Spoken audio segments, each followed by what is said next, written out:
पुष्कर राजस्थान के अजमेर शहर के पास बसी एक धार्मिक नगरी है।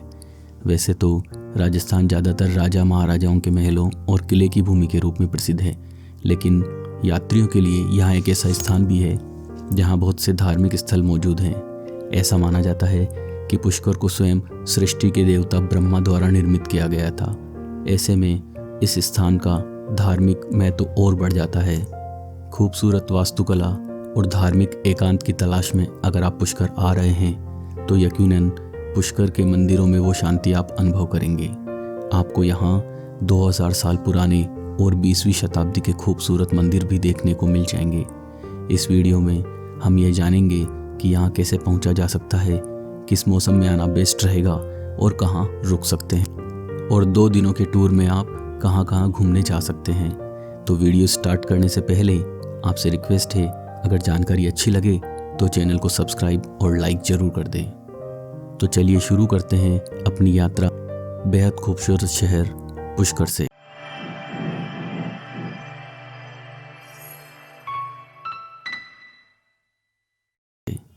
यह एक रिलीजियस प्लेस है, तो यहाँ ज़्यादातर लोग फैमिली के साथ या दोस्तों के साथ या एकांत और शांति की तलाश में अकेले भी यहाँ आते हैं, और शहर में प्रवेश करते ही आप इसकी अनुभूति भी कर सकते हैं। यह स्थान धार्मिक रूप में इतना महत्व रखता है कि आप यहाँ कई विदेशी पर्यटकों को भी भगवान की भक्ति में डूबे हुए देख सकते हैं। कई विदेशी पर्यटक तो यहाँ हर वर्ष आते हैं और कई महीनों तक यहाँ रुके रहते हैं। शायद इसलिए भारत को विश्व गुरु कहा गया है, और भारत ही एकमात्र देश है जो पूरे विश्व की कल्याण की कामना करता है और विश्व को एक परिवार मानता है। Best time to visit Pushkar. वैसे तो पूरे साल ही पुष्कर में टूरिस्ट आते हैं, बट सबसे अधिक पुष्कर मेले के दिनों में दिखाई देने लगते हैं, जो लगभग नवंबर माह में लगता है। इसके अलावा आप सर्दियों और बारिश के मौसम में भी यहाँ आ सकते हैं। सो हम कह सकते हैं कि यहाँ जुलाई से मार्च में आना ही सही रहेगा। गर्मियों में यहाँ टूरिस्ट कम ही होते हैं। अब बात करते हैं कि हम पुष्कर कैसे पहुँच सकते हैं। हम Pushkar by road, by train या बाय एयर भी आ सकते हैं। बाय रोड अगर आप आते हैं तो देश के लगभग सभी बड़े शहरों से पुष्कर या अजमेर के लिए बस मिल जाएगी, और अजमेर से पुष्कर की दूरी मात्र 11 किलोमीटर है। दिल्ली से पुष्कर की दूरी लगभग 455 किलोमीटर है, और राजस्थान की राजधानी जयपुर से इसकी दूरी लगभग 140 किलोमीटर है। और यदि बाई ट्रेन आप आते हैं तो पुष्कर का सबसे नज़दीकी रेलवे स्टेशन अजमेर है, और देश के सभी बड़े शहरों से अजमेर वेल कनेक्टेड है। तो पहले आप by train Ajmer railway station आ सकते हैं, और यहाँ से पुष्कर जाने के लिए बस, टैक्सी या ऑटो या ई रिक्शा कर सकते हैं। बस का किराया 20 से 30 रुपये है, तो टैक्सी या ऑटो के लिए आपको 400 से 500 रुपये तक देना पड़ सकता है। बाय एयर भी आप पुष्कर आ सकते हैं। पुष्कर बाय एयर आने के लिए जयपुर एयरपोर्ट आना पड़ेगा। यहाँ से पुष्कर जाने के लिए बस या टैक्सी कर सकते हैं, या बाय ट्रेन जयपुर से अजमेर फिर पुष्कर आ सकते हैं। अकोमोडेशन यानी कहाँ रुक सकते हैं। पुष्कर में होम स्टे और होटल दोनों मिल जाएंगे।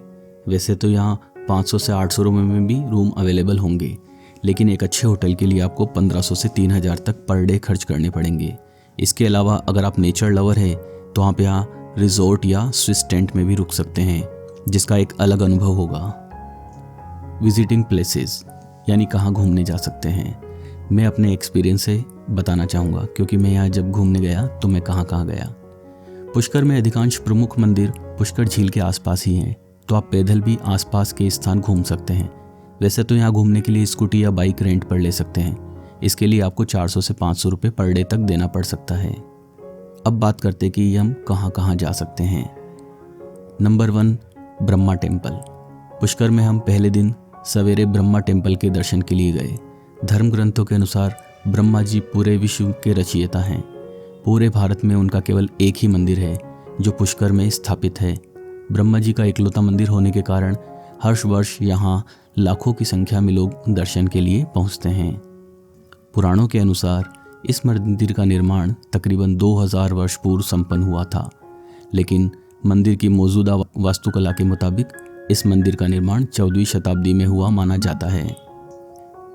मंदिर के अंदर आप मोबाइल या कैमरा नहीं ले जा सकते, अतः हम अंदर का दृश्य नहीं दिखा सकते। ब्रह्मा जी का एकमात्र मंदिर होने के पीछे की जो कहानी है वो कुछ इस प्रकार है।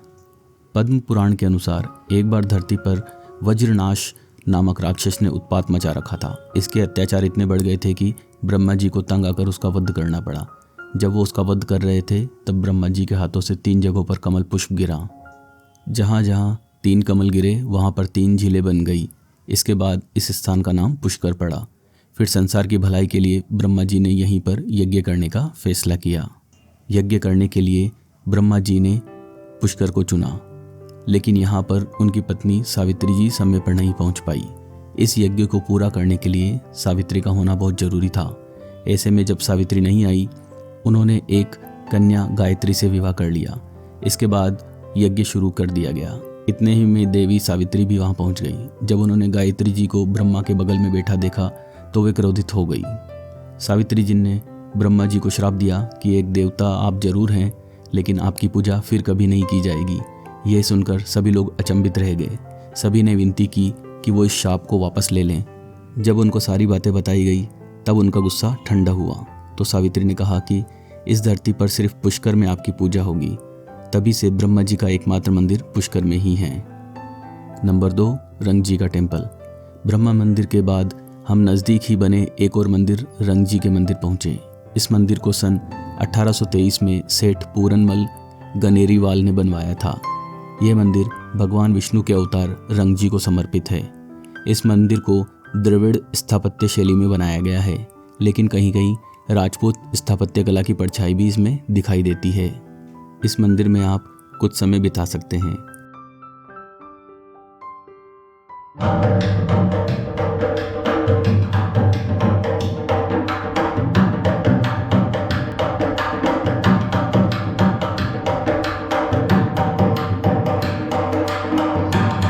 इस मंदिर से निकलने के बाद हम इससे पहले कि अपने अगले डेस्टिनेशन की ओर बढ़े, रंग जी के मंदिर के पास ही पुष्कर की सबसे फेमस कचौरी वाला उगमा जी की दुकान है। और यकीन मानिए, इनके यहाँ मिलने वाली कचौरी का स्वाद सबसे अलग है। कचौरी के साथ मिलने वाली चटनी इसके स्वाद को और भी दोगुना कर देती है। तो जब भी आप यहाँ आएँ तो ये ट्राई ज़रूर कीजिएगा। इसके बाद हम पुष्कर झील के नज़दीक ही बनी हलवाई वाली गली गए। वहाँ पर खाने पीने की कई दुकानें थी, लेकिन हमने ट्राई किया पुष्कर का फेमस मालपुआ, और सच में वो काफ़ी अच्छा था। हम जिस दुकान में गए थे उस दुकान का नाम था सरवाड़िया मिष्ठान भंडार। नंबर 3, इसके बाद हम गए पुष्कर झील की ओर। वैसे तो इस झील के चारों ओर 52 घाट हैं, जैसे गऊ घाट, शेखावटी घाट, राम घाट, गणगौर घाट, रघुनाथ घाट, बद्री घाट। लेकिन कुछ घाट इनमें से जो हमें पसंद आए वो थे वरा घाट और सबसे अधिक जयपुर घाट, क्योंकि ये काफ़ी खुला खुला था और इसके आसपास पेड़ भी काफ़ी सारे लगे हुए थे। इसलिए हमने इस जगह को चुना और हमने कुछ वक्त यहाँ बिताया। यहाँ एक कलाकार भी हमको मिला जो एक म्यूज़िक इंस्ट्रूमेंट बजा रहा था, और इस म्यूज़िक इंस्ट्रूमेंट का नाम था रावण हत्ता। रावण हत्ता एक भारतीय वाद्य यंत्र है। इसकी उत्पत्ति श्रीलंका की हेला सभ्यता से होती हुई बताई जाती है। पौराणिक कथाओं के अनुसार रावण भगवान शिव के भक्त थे और उन्होंने रावण हत्ता का उपयोग करके शिव की सेवा की। हिंदू महाकाव्य रामायण में राम और रावण के बीच युद्ध के बाद कुछ लोगों का मानना है कि रावण हत्ता भगवान हनुमान द्वारा लंका से भारत लाया गया। लेकिन सत्य चाहे जो भी हो, फिलहाल तो पुष्कर घाट पर यह संगीत सुनना काफ़ी मधुर लग रहा था।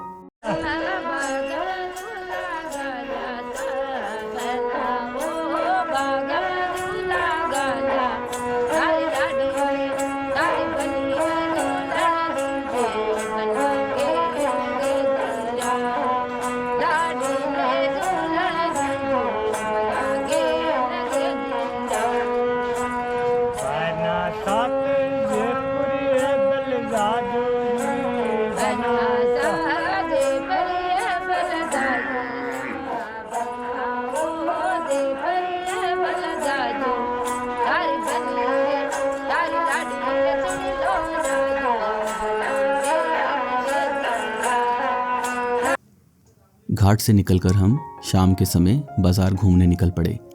यहाँ पर कई तरह की दुकानें लगी हुई थी और पूरा बाज़ार सजा हुआ था। कुछ दुकानें ट्रेडिशनल और वेस्टर्न स्टाइल के कपड़ों की थी, तो कुछ चूड़ियों और महिलाओं के श्रृंगार के आइटम्स वाली, और कहीं पर एयरगन और दूसरे तरह के सजावटी हथियार भी मिल रहे थे। कुछ जगह पर सजावट में काम आने वाले और एंटीक आइटम की दुकानें भी थी और कहीं पर पूजा सामग्री वाली दुकानें भी थी। इनके अलावा भी कई और दुकानें थी जहां पर आप शॉपिंग का आनंद ले सकते थे।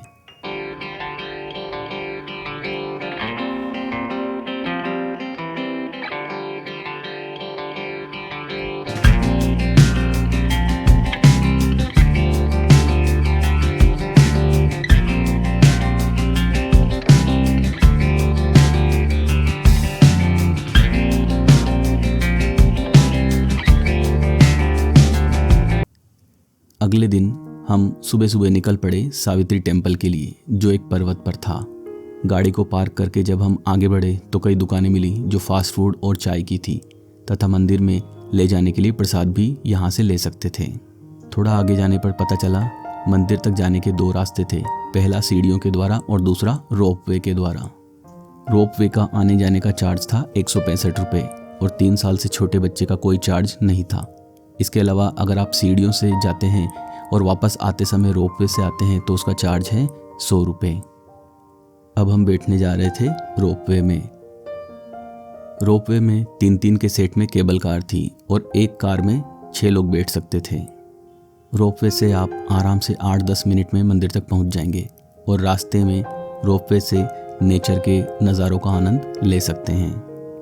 कहा जाता है माता सावित्री ब्रह्मा जी को श्राप देकर वहाँ से पुष्कर के एक ऊंची पहाड़ी पर जाकर तपस्या करने लगी। पुष्कर की जिस पहाड़ी पर माता सावित्री ने तपस्या करने आई थी उसी पहाड़ी पर माता सावित्री का मंदिर है। सावित्री माता का यह मंदिर 12 से 4 बंद रहता है, तो दोस्तों आप यहाँ 12 से पहले ही आना या फिर 4 बजे के बाद। यहाँ एक कैंटीन भी बनी हुई है जहाँ आपको चाय, कॉफ़ी, मैगी आदि भी मिल जाएगी। और एक खास बात दोस्तों, यहाँ काफ़ी बंदर हैं जो मंदिर के आसपास ही घूमते हैं, तो कोई भी खाने का सामान और मोबाइल संभाल कर रखें क्योंकि ये मोबाइल को भी उठा ले जाते हैं, सो बी केयरफुल। कैंटीन की बालकनी से पूरे पुष्कर का नज़ारा देख सकते थे और आसपास की पहाड़ियों पर भी जा कर के इसका नज़ारा देख सकते थे। वो काफ़ी मनमोहक था, ऊंचे विशाल पहाड़ और बीच में बसा ये खूबसूरत शहर और हाथ में एक चाय, बस फिर कहना ही क्या। पुष्कर शहर की ऊंची पहाड़ी पर स्थित सावित्री माता मंदिर के परिसर से अरावली पर्वत और पुष्कर शहर का एक बेहतरीन नज़ारा देखने को मिलता है जो हमेशा के लिए आपकी यादों में बस जाएगा, तो इसे मिस न कीजिएगा।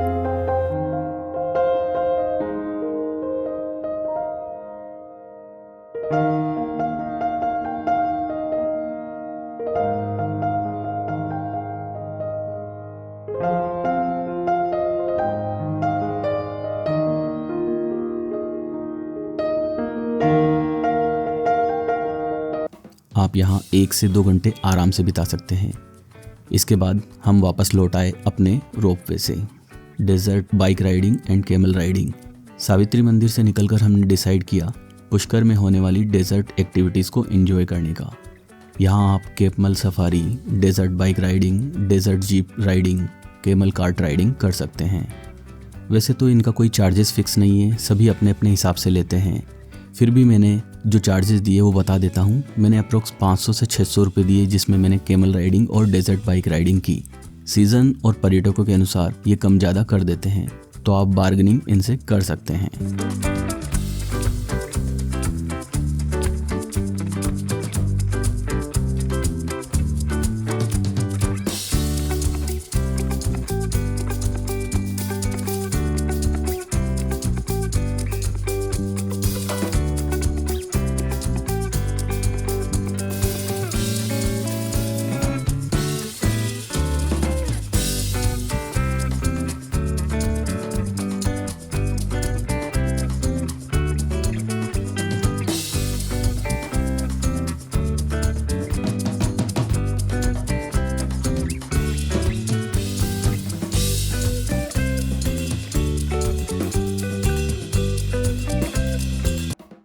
डेजर्ट बाइक राइडिंग करने के बाद हम निकल पड़े अपने अगले डेस्टिनेशन के लिए, और वो था चित्रकूट धाम।